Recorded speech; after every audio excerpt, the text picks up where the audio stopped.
നമസ്കാരം. നമ്മുടെ പുതിയ ആരോഗ്യമന്ത്രി ഇന്ന് മാതൃഭൂമി പത്രത്തിലെ എഡിറ്റോറിയൽ പേജിൽ കൊടുത്തൊരു വാർത്ത, അത് കാസർഗോഡ് ജില്ലയിലെ മെഡിക്കൽ കോളേജിന് വേണ്ടി സമരം ചെയ്യുന്ന കോൺഗ്രസ് നേതാക്കൾ കൂടി നിങ്ങൾ കൂടി വായിച്ചിരിക്കേണ്ടതാണ്. അദ്ദേഹം കൊടുത്തിട്ടുള്ള ഒരു കാര്യം, തിരുവനന്തപുരത്തും ഹരിപ്പാടും പുതിയ മെഡിക്കൽ കോളേജുകൾ കൊണ്ടുവരും എന്നാണ്. നിങ്ങൾ നോക്കുക, തിരുവനന്തപുരത്ത് നിലവിൽ 7 മെഡിക്കൽ കോളേജുകൾ ഉണ്ട്. ഹരിപ്പാട് നമ്മുടെ പുതിയ ആഭ്യന്തരമന്ത്രിയുടെ നിയോജക മണ്ഡലം കൂടിയാണ്. 2013 ശ്രീമാൻ ഉമ്മൻചാണ്ടി തറക്കല്ലിട്ട് പാതിയിൽ ഉപേക്ഷിച്ചുള്ള അല്ലെങ്കിൽ നിർമ്മാണത്തിൽ നിൽക്കുന്ന ഒരു മെഡിക്കൽ കോളേജ്, അതിന്റെ പ്രവർത്തനം ഇതുവരെ പൂർത്തീകരിക്കുന്നതിന് വേണ്ടി സാധിച്ചിട്ടില്ല. ഇടതുപക്ഷം ഗവൺമെന്റ് അധികാരത്തിൽ വന്നപ്പോൾ മെഡിക്കൽ കോളേജ് ആരംഭിക്കുമെന്ന് കാസർഗോഡ് ജനത ആഗ്രഹിച്ചു പോയി.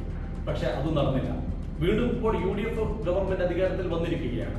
പക്ഷേ ആരോഗ്യമന്ത്രിയുടെ ചിന്തയിൽ പോലും ഈ കാസർഗോഡ് ഇല്ല എന്നതിന് ഏറ്റവും വലിയ തെളിവാണ് അദ്ദേഹത്തിന്റെ ഈ എഡിറ്റോറിയൽ പേജിൽ കൊടുത്തിട്ടുള്ള വാർത്ത. ഇതിനെക്കുറിച്ച് മറുപടി പറയേണ്ടത് കാസർഗോഡ് ജില്ലയിലെ കോൺഗ്രസ് നേതൃത്വമാണ്. കാസർഗോഡ് ജനതയെ പറ്റിച്ച് ഞങ്ങൾ അധികാരത്തിൽ വന്നു കഴിഞ്ഞാൽ മെഡിക്കൽ കോളേജ് നിർമ്മാണം പെട്ടെന്ന് പൂർത്തീകരിക്കുമെന്നൊക്കെ പറഞ്ഞിട്ടാണ് കാസർഗോഡ് ജില്ലയുമായി കോൺഗ്രസ് ജയിച്ചിട്ടുള്ളത്.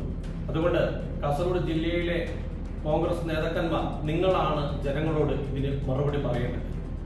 ഇപ്രാവശ്യമെങ്കിലും ബദിയടുക്കയിലുള്ള ഉക്കിനെടുക്ക മെഡിക്കൽ കോളേജ് പണി പൂർത്തീകരിച്ച് ജനങ്ങളുടെ സേവനത്തിന് വേണ്ടി വിട്ടുകൊടുക്കുമോ ഇല്ലയോ എന്നാണ് കാസർഗോഡിലെ ജനതയ്ക്ക് അറിയേണ്ടത്.